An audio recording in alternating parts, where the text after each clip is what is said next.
Hello दोस्तों, नमस्कार। मैं मुकेश कुमार यादव एक बार फिर आप सभी लोगों का हार्दिक अभिनंदन करता हूं, स्वागत करता हूं पैक्स नॉलेज चैनल पर। दोस्तों, जैसे ही मौसम ने पलटी मारी है, बारिश हुई है, बारिश होने के बाद में आप देख रहे हैं कि बाजरे की जो बिजाई है वो स्टार्ट हो गई है। दोस्तों, मैं आप लोगों को यहाँ बता देना चाहता हूँ कि बाजरे की जो बिजाई है वो दो तरह से की जाती है। एक तो नंबर 1 जो बिजाई की जाती है वो ट्रैक्टर के द्वारा कल्टीवेटर लगा करके पीछे मशीन बना करके और उसकी ओरनी के द्वारा बिजाई की जाती है। मतलब मशीन के द्वारा उसकी बिजाई की जाती है, जिससे हमारा बाजरा लाइन में कतार कतार पैदा होता है। दूसरी जो बिजाई है दोस्तों, वो है हमारी छिटकवा विधि।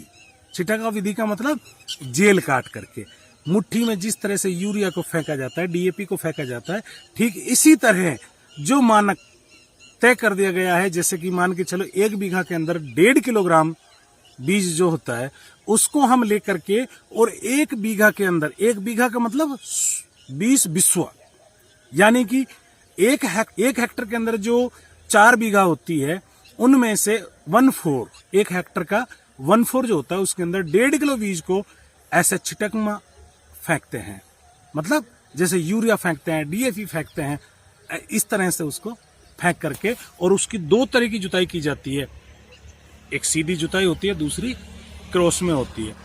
दोनों जुताई करने के बाद में उसके ऊपर पाटा लगाया जाता है, जिसको मैच बोलते हैं। पाटे के द्वारा उस बीज को दबा दिया जाता है। दोस्तों, इसके अलावा दूसरी जो विधि होती है वो मशीन के द्वारा होती है, और मशीन के द्वारा 2 नंबर पे, 3 नंबर पे मशीन को सेट करके और फिर बीज को फेंका जाता है। इसके अंदर रिस्क होता है कि अगर शाम को दोबारा बारिश हो गई तो वो पूरा बीज है वो जमीन के अंदर दब जाएगा, और दबने के बाद में वो फिर वापस नहीं निकल पाएगा। इसके अलावा जो हमारे किसान भाई हैं, जो मैं बात आपको बताना चाहता हूं, मेनली जो बात बताना चाहता हूं, जो इंपॉर्टेंट बात है वो ये है कि हमारे किसान भाइयों ने इसमें एक नया तरीका इजाद किया है। दोस्तों, ट्रैक्टर भी होगा, कल्टीवेटर भी होंगे और मशीन भी होगी, लेकिन उस मशीन के अंदर जो नलकियां लगेंगी, जो नीचे ओरनी के पास में जाती हैं, जो कल्टीवेटर के पीछे जो खूंटे होते हैं जिनको हम हल बोलते हैं, उनके पास जो अंदर बीज डालती है, उस बीज को छोड़ करके उस नलकी को निकाल करके उससे बाहर बांध देंगे। जो हल होते हैं, जो कल्टीवेटर के जो हल होते हैं, उनके पास जो छोटी छोटी ओरनी होती है 6-6 इंच की, उनसे बाहर उस नलकी को रस्सी के द्वारा, सूतली के द्वारा बांध दिया जाता है, और उसके पीछे 1.5 इंची जो पाइप होता है, हल्के वजन का, लाइट वेट वाला जो पाइप होता है, उसको उसके पीछे बांध देते हैं। दोस्तों, जैसे ही ट्रैक्टर चलेगा बीज उसी मात्रा में गिरेगा। 2 नंबर पे बीज डलेगा, लगभग 1 बीघा के अंदर 1 किलो बीज गिरेगा, और 1 हेक्टर के अंदर यानी कि जो 4 बीघा में कम से कम 4 किलो बीज डलेगा। उससे हमें फायदा क्या होगा कि बीज की जो लाइनिंग है वो तो सीधी होंगी, लेकिन उसके पीछे जो पाइप लगा हुआ है वो उनके ऊपर मिट्टी डालता हुआ आ जाएगा। लेकिन इसी के साथ में अगर उसको ओरनी के अंदर रख के नलकी को बोएंगे तो उसको डुपट बोलते हैं, यानी कि वो बीज निकलेगा नहीं, वो गहरे में दब जाता है। लेकिन बाहर नलकी बांधने के बाद में जैसे ही हम पाइप के द्वारा उसको आगे बढ़ाते हैं तो दोस्तों मिट्टी जरूर गिरती है, लेकिन हल्की गिरती है। और मैं यहाँ आपको ये बात बता देना चाहता हूं कि हमें बिजाई करते वक्त अधिकतम 1.5 पोरवा ऐसे नापते हैं। जमीन में हाथ डाल डाल के हम नापते कितनी गहराई में बीज जा रहा है। इसी तरह दोस्तों 1.5 पोरवा यानी कि 1.5 से 2 इंच उस बीज को जमीन में डालेंगे। अगर उससे ज्यादा बीज हमने गहरा कर दिया तो वो दब जाएगा, वापिस बाहर नहीं निकलेगा। अगर हमने 1 से 1.5 इंच अगर उस बीज को रखा है तो वो वापिस बाहर निकल आएगा। इसके 2 फायदे होते हैं, एक तो वो लाइनिंग में बो गया, और दूसरा लाइनिंग में होते हुए भी अगर उसके ऊपर शाम को बारिश हो जाती है, कल हो जाती है, परसों हो जाती है, तो भी उसके बाद वो बाहर निकल आता है, यानी कि वो दुपट्ट नहीं होता। दोस्तों, दुपट्ट से यहाँ मतलब ये है कि उस बीज की दोबारा से बिजाई नहीं करनी पड़ेगी, उस खेत के अंदर दोबारा से वो बीज नहीं बोना पड़ेगा। दोस्तों, ध्यान रहे, बाजरा बोने से पहले या तो आपको सिंगल सुपर फास्फेट कौन सा? सिंगल सुपर फास्फेट या फिर डीएपी। दोनों में से कुछ मात्रा में खाद खेत में फेंकना होता है। इससे क्या होगा? इससे यह होगा, अगर आप डीएपी डाल रहे हैं, चाहे वो किसी भी कंपनी का हो, इक्को का हो, आईपीएल का हो, या फिर किसान का हो, बलराम का हो, या फिर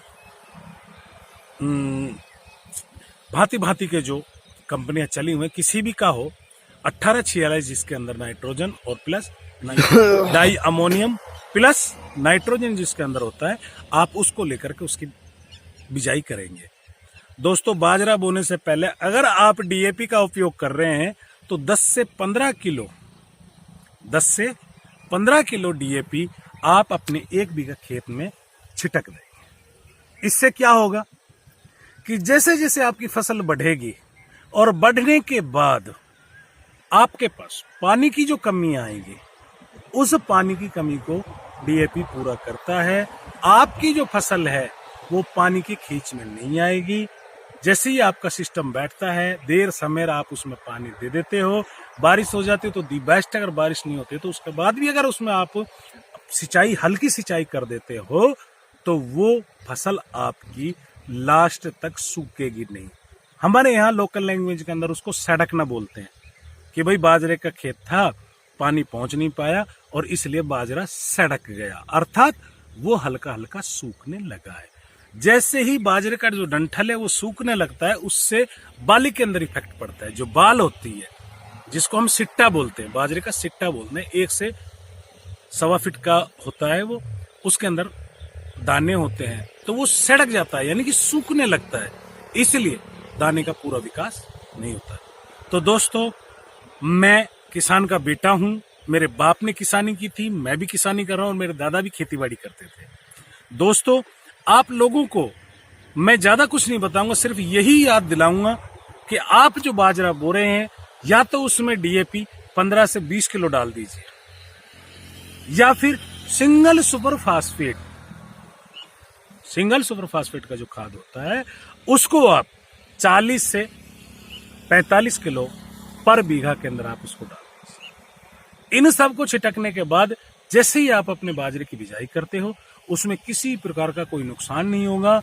दोस्तों, कहते हैं ना कि भाई दादा कर गया और पोता बरते, ठीक उसी तरह डीएपी सिंगल सुपर डालने के बाद में आप खेत में बिजाई करोगे तो बोने के बाद सिर्फ देखने जाना है कि पक गया कि नहीं पक गया।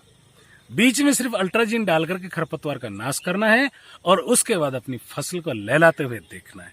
दोस्तों, मैं अपनी बात को अधिक लंबी ना करते हुए अपनी वाणी को यहीं विराम देता हूं और आप सभी लोगों को अनुरोध करता हूं, अपने दोस्तों को बताना चाहता हूं कि आप सिर्फ बाजरा ही ना बोएं, उससे पहले डीएपी या सिंगल सुपर फेंक करके फिर अपने खेत को कल्चर करके उसमें माइक्रोन्यूट्रिएंट वगैरह जो भी हैं उनकी